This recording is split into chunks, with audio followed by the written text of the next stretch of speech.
Hello my dear friends, you're on the Military Summary channel, and today we will discuss the situation in Ukraine on the 5th of September of 2024. Today we have a lot of very interesting updates, so let's start. And first we're going to continue our discussion about the massive missile strike that took place yesterday on the 4th of September, because yesterday during the day we didn't have enough of information to understand what exactly the Russians were attacking. But yesterday by the evening, right after I finished with the previous video, we got a report of how the Russians were attacking and what part of Ukraine was under very heavy fire. So according to this map, we see that the Russians bombed the western part of Ukraine. More precisely, the Russians were bombing the city of Lvov. They were using ballistic missiles, cruise missiles, and they were using significant number of drones. And just today, on the 5th of September, we got the full video, big video, long video of how the Russians were bombing and attacking the territory of Lvov, and we can see in this video the work of Ukraine air defense. So basically, the Ukrainians were trying to bring down Russian missiles, but we see that Ukrainian air defense in the western part of Ukraine was completely useless, and the Polish air forces haven't come to help Ukraine. Now let's move further and let's talk about the line of combat contact. We have a lot of very interesting details and updates. And first let's talk about the South Donetsk direction, where the Russians continue their offensive operation. This is the new direction according to information we receive, and very interesting details and updates we got during the previous 24 hours. As we have already discussed in the previous video, the Russians captured the village of Prichistovka. This information was confirmed either by pro-Russian sources and by pro-Ukrainian sources. And right in this video we can see some episodes and some moments of how the Russians were attacking the territory of the village. I'll remind you that the village was captured by the Russians without any resistance from the Ukrainian side. Basically, the Ukrainian soldiers of the 58th Motorized Brigade abandoned their positions, abandoned equipment, and ran away as fast as possible. So there are a few important things that I would like to point your attention, because there are some small details that is worth discussing them. First of all, let's say once again, we've just been watching the video of how the Russians were attacking the city, and later the Russian sources published another video how they raised the flag in the most northwestern part of the village. So we don't have any doubts that the village was captured and that the Russians finished the clearing and the security, and that they secured the area completely. Later we got additional update from pro-Ukrainian mappers from Deep State. They have adjusted their map, confirming that the Russians captured not just the village of Prichistovka, but also the fields and the tree lines and the fortifications between Novomayorsk, Novodonetsk, and Prichistovka itself. So we're talking about this gray cloud.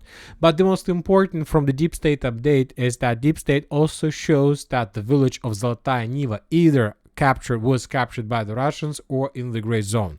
So the question is why the Ukrainians are showing this village as a gray zone. So maybe first I thought that Ukrainians shown this village of Zolotaya Niva under the gray zone due to this video. If you remember, we discussed the video how the Ukrainians were running away from Zolotaya Niva and Prichistovka. This video first was wrongly geolocated, then the coordinates were clarified, and now we see that the Ukrainians abandoned their positions without any resistance. The video was geolocated, and these are the buildings, the trees where the Ukrainians were running through. And furthermore, the Russian sources published just one video of how they were attacking the territory of this village. But later there was another video published by the Russians, a very long one, that shows the full operation, complete operation of how the Russians were attacking the Prichistovka stronghold. In the first part of the video we can see a very powerful artillery preparation, how the Russians were bombing the strongholds, the network, the fortifications and the trenches around the village, and then the Russians began full-scale offensive. For example, in this episode we can see the work of the Toss flamethrower systems. A few seconds later we can see the first Russian tanks heading towards the village, and this is the main part of the video. This is the main part of the video I would like to point your attention. So this is the moment when the Russians entered the village of Prichistovka. And the most important thing, I would like to point your attention to the bottom part of this episode, to these constructions. These are farms. If we go back to the village, we can find these farms, these barracks, in the western part of Prichistovka, which confirms that the Russians entered Prichistovka not from the eastern side, from the village of Pavlovka, as many sources reported and many sources projected or speculated. These red arrows, this red line, wasn't the main Russian offensive attack. The Russians entered Prechestovka from the west, so they entered from the direction of Zolotaya Niva. And probably this is the reason why the pro-Ukrainian sources have colored Zolotaya Niva as a contested or gray zone, because most likely the Russians attacked, and the route of Russian attack looked as following. First, the Russians crossed the river. This is Shaitanka River. The Russians entered and captured the village of Zolotaya Niva. Then the Russians moved further in the eastern direction using T-0509 road, and they entered the village of Prechestovka from the west. So most likely this was the Russian route of attack, and this is how the Russians managed to establish complete control, not just over the village by the name of Prechestovka, but also by the village by the name of Zolotaya Niva. And this is completely different picture, as you can see, completely different situation. And during the previous 24 hours, lots of military experts were, let's say, speculating and projecting based on this topic, and some of them came to conclusion that most likely the Russians are planning to move further in the northern direction during the next few months, or maybe a few weeks. They will try to take under control the village of Novoukrainka, the village of Shakhtarska, and the village of Yasna Polyana. And if the Russians are able to complete this maneuver, then they will be able to, let's say to walk through the main defense belt of the armored forces of Ukraine that located around Vuhledar, Vadiana, and the coal mines. So, and from this perspective, the Russians basically will be able to start threatening the main Ukrainian supply roads that goes to Vuhledar itself, which will force the Ukrainians to fall back from this direction, from T-0524 road, without any fightings, without showing any resistance. Now let's move in this direction to Vuhledar. During the previous 24 hours, we got a lot of geolocations from this area, as you can see, but we haven't received anything that can confirm that the Russians began full-scale ground operation in direction of Vuhledar. We have a lot of videos that were published, a lot of episodes that were published by the 72nd Mechanized Brigade of the Armored Forces of Ukraine, of how they were FPV droning and attacking the Russian forces around the coal mine. So one of the episodes was geolocated here, another here, and the final one was geolocated along the main road. Anyway, we see that there is no changes on the ground and no additional progress of the armored forces of Russian Federation. But on the other side, this video confirms that the Russians most likely managed to dig in deeper on the territory of the coal mine, and now that there is a clearing operation, probably there is a very close and very heavy clashes between the Russians and the Ukrainians. The question is who is winning and who has the initiative in their hands. Furthermore, the Russians are bombing and attacking the main strongholds around Vuhledar and Vadiana itself, and today we got a lot of videos of how the Russians were bombing the Ukrainian facilities, the Ukrainian warehouses, ammo depots, command centers. So despite the fact that the Russians haven't managed to improve their position significantly, they managed to deal significant damage to the Ukrainians, and they're continuing the clearing and the clearing operation, and they continue preparation the entire direction before full-scale offensive operation with the purpose to defeat the Ukrainians completely and to capture significant number of towns and villages. And as you can see, the Russians began this operation, this South Donetsk offensive operation, right after the Ukrainians managed to stabilize the line of combat contact in the vicinity of Pokrovsk. Now let's talk about Pokrovsk, because as I just told you, the Ukrainians managed to stabilize the situation. The Russians, it's very difficult to telling the truth what exactly is happening in this direction, because during the previous probably 48 hours we haven't received anything important that can say confirm additional Russian progress, or that can signal about some difficult situation of the armored forces of Ukraine.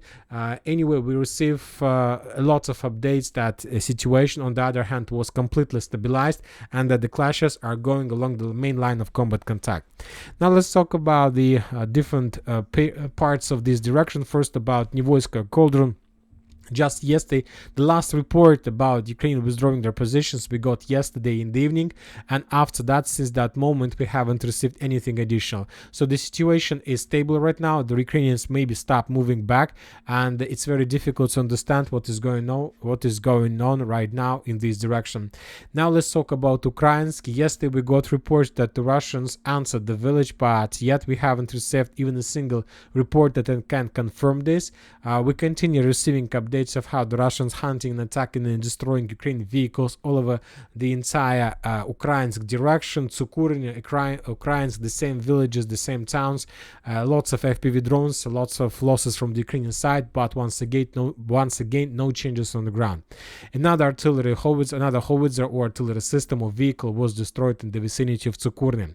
The same story, the Russian drones are flying above the area. The Ukrainians try to redeploy forces to bring additional munition, and as soon as the Russians discovered them, they destroyed. In this video, we can see artillery system that was destroyed as a result of Russian FPV drone attack.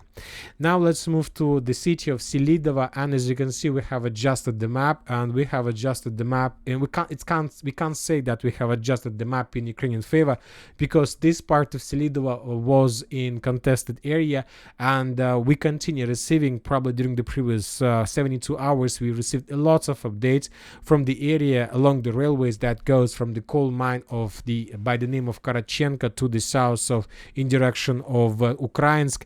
Lots of clashes, very heavy clash along the railways, and this is another episode how the Ukrainians were trying to block the passage below the bridge, trying to slow down the Russians and not to allow them to develop their offensive very fast.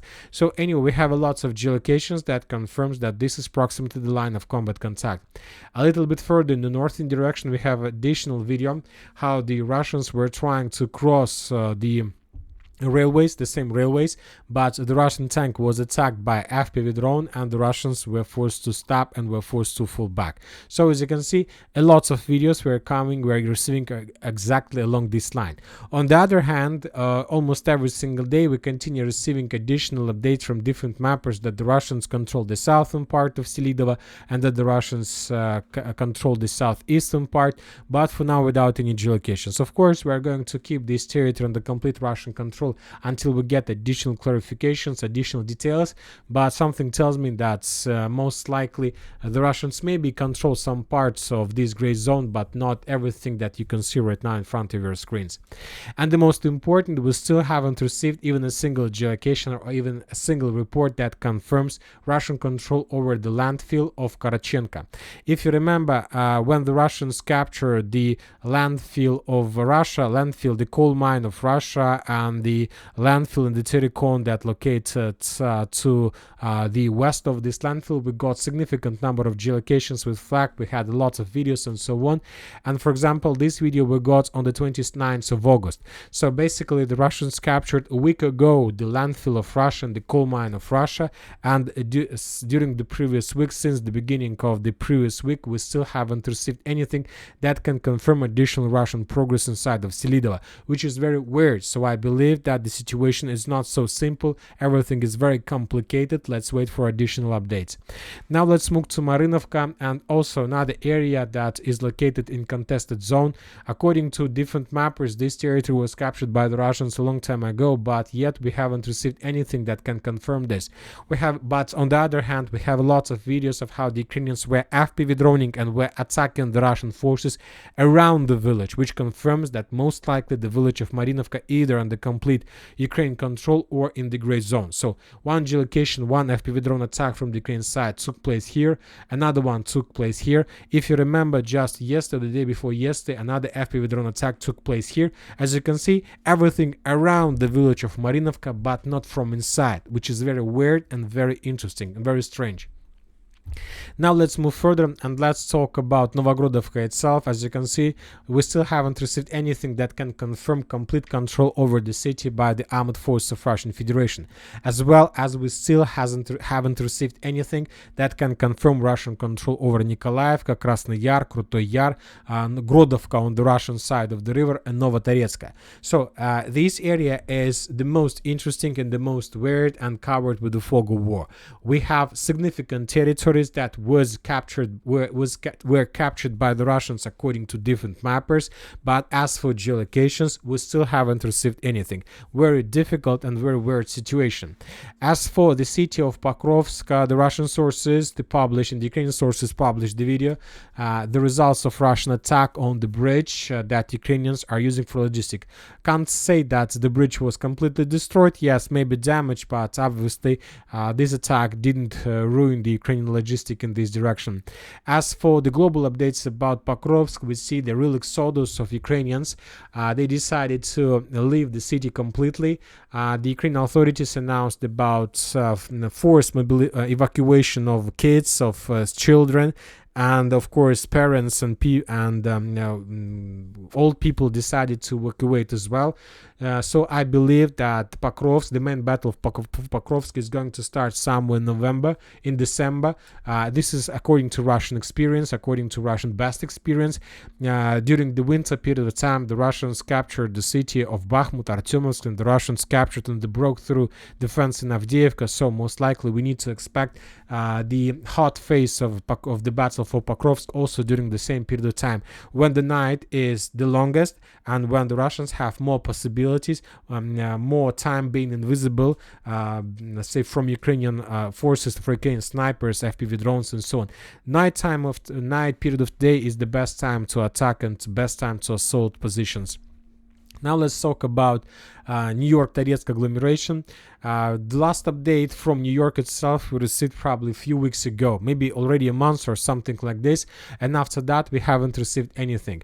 More and more sources confirm that there are still Ukrainian positions inside of this industrial zone, that the Russians managed to encircle this territory, but according to information we have, the Russian encirclement is unstable, and the Ukrainians during the previous days made a lot of attempts to counterattack the Russians with the purpose to unblock the Ukrainian forces inside of the heart of New York. So let's wait for additional updates. As for Donetsk itself, according to pro-Russian sources, the Russians managed to establish complete control over these energy facilities and to encircle Nilipovka from the north. So that the Russians are trying to to move from different directions and to cut this entire direction into many small pieces, but not sometimes it works.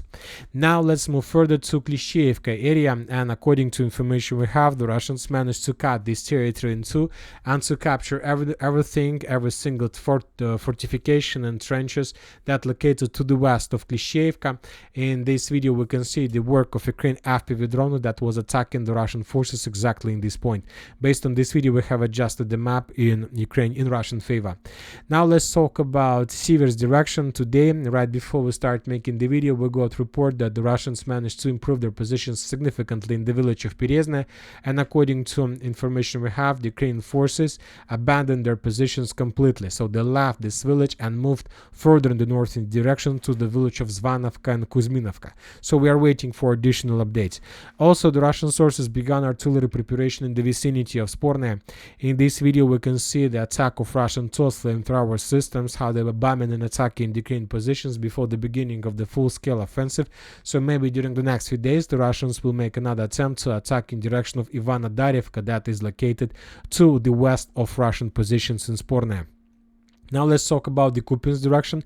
There are very heavy artillery clashes, very heavy artillery attacks from the Russian side, and the most important updates are coming from Oskol River between Sinkova and Krugliakovka. We have another geolocation that confirms additional Russian progress. This area used to be in contested zone, but now we have geolocation that confirms Russian control. In this video we can see the Russian tank that was attacking the Ukrainian position, but got probably under FPV drone attack and was stopped. The sources reported about very heavy artillery strikes in the area, in the vicinity, in the entrance to the village of Krugliakovka. As you can see, this area is completely covered with fire, which confirms that the Russians were bombing this territory. Most likely during the next 24, 48, 72 hours, the Russians will conduct the first attempts to attack in this direction with the purpose to answer the village of Krugliakovka, and if the Russians are able to do this, then they will be able to cut one of the main supply logistic roads between Sinkova and Krugliakovka itself and to split this territory in two. So currently the Russians most likely are going to conduct something like this, and as soon as they're able to do this, they will try to dig in deeper. When they dig in deeper, they will try to improve their positions in the northern direction and in the southern direction, and then it's going to be just a question where exactly the Russians are going to move first, to the northern direction of Kupiansk or to the southern direction of Liman. So anyway, we're going to see this and understand this very soon. Now let's move further to Kharkiv direction. As you can see, the there are very heavy clashes right now, and the Ukrainians is the side who has initiative in their hands right now. The Ukrainians began hunting and attacking the Russian force along the border. They use a lot of missiles, they use FPV drones, they use artillery. They try to destroy and cut the Russian supply roads to Russian logistic, and we have a lot of geolocations that confirm this. And also the Ukrainian authority sources published the video how they were attacking the Russian forces in this part of Kharkiv direction between the village of Gluboky and the village of Lykantsy. The Ukrainians for these purposes were using significant number of armored vehicles and personnel carriers. They were bombing, they were conducting artillery preparation, then they entered in this territory and cleared some trenches in the fortifications. For now, we are not adjusting the map just because we are not 100% sure when exactly this attack took place. A few days ago, today, or maybe a week ago, because based on this, it depends what is the current status and what is the current line of combat contact in this direction. Now let's talk about the Kursk area. The Russians continue bombing and attacking the Ukrainian forces. During the previous 24 hours, the Russians managed to hunt and to discover another position, another HIMARS positions, and as a result of Iskander strike, another HIMARS was destroyed. So we had already Bradley Square, we had already Striker Square, Leopard Squares, and so on. But now the Sumy area and the Kursk direction we can call like HIMARS Square or HIMARS Cemetery, because the Ukrainians probably lost already up to 20 multiple launch rocket systems of the type. Now let's talk about the situation on the ground. And as for the Kupiansk direction, the main clashes are taking place for the village by the name of Mala Loknya. And according to geolocations, according to updates, most likely the Russians are currently encircled in this area or appeared in operational encirclement, and the Ukrainians are trying to complete the cauldron and to encircle the Russians completely. During the previous 24 hours, we have few videos. In this video, we can see the Russian FPV drone attacks the Ukrainian positions in the barracks and farms that located in the village of Pogribki, which confirms complete and strong control of this territory by the armed forces of Ukraine. A little bit to the east through Marinovka, we have another video how the Russians were bombing and attacking the Ukrainian positions in this forest and this tree line. So this is something like edge Ukrainian positions on this direction. And the last video is the most important, this one. In this video we can see Ukraine attempt to attack the Russian forces in Mala Loknya from the north, and the Ukrainian vehicles were damaged and destroyed. If you remember, during the previous months the Ukrainians made a lot of attempts to attack Mala Loknya from the south, but most of those attacks were repelled by the Russians. Ukrainians suffered significant losses and were forced to fall back. After this failed maneuver, the Ukrainians decided to semi-encircle the Russians by moving using this road of attack, and first they captured Pogribki, Marievka, then the Ukrainians reached the road, and currently the Ukrainians are trying to attack the Russian positions from the north. So maybe these are the last days of Russian stronghold in Mala Loknya, because currently the situation for the Russians is very difficult, really critical. So either they need to unblock the forces and to stabilize the line of combat contact, or they need to unblock the forces and withdraw their positions completely. Anyway, sooner or later, probably during the next few days, we're going to understand what is going to be next. On the other hand, the Russians continue their counterattacks in direction of Martinovka between Malas, Большое Soldatsk, and Martinovka itself.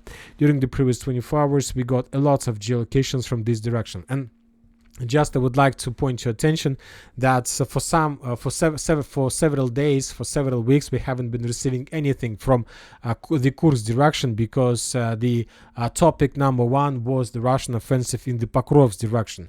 But the Ukrainians managed to redeploy additional reinforcements and reserves back to the Pokrovsk, and for some period of time there were no activity in the Kursk direction at all. And now the Russians see that the Ukrainians were forced to redeploy a significant number of forces. Most likely the Ukrainians will continue the process because they need to stabilize the situation right now in the South Donetsk direction. So that's why the Russians, from their perspective, intensify their activity and increase the number of attacks on Ukrainian positions. So most likely during the next few weeks, the Russians will try to restore control over the lost territories during the Ukrainian offensive operation. And that's it for today. Military Summary channel reminds to condemn any violence in the world. Thank you for watching. Subscribe to my channel, put your likes, join my Patreon, and have a good day. Bye bye.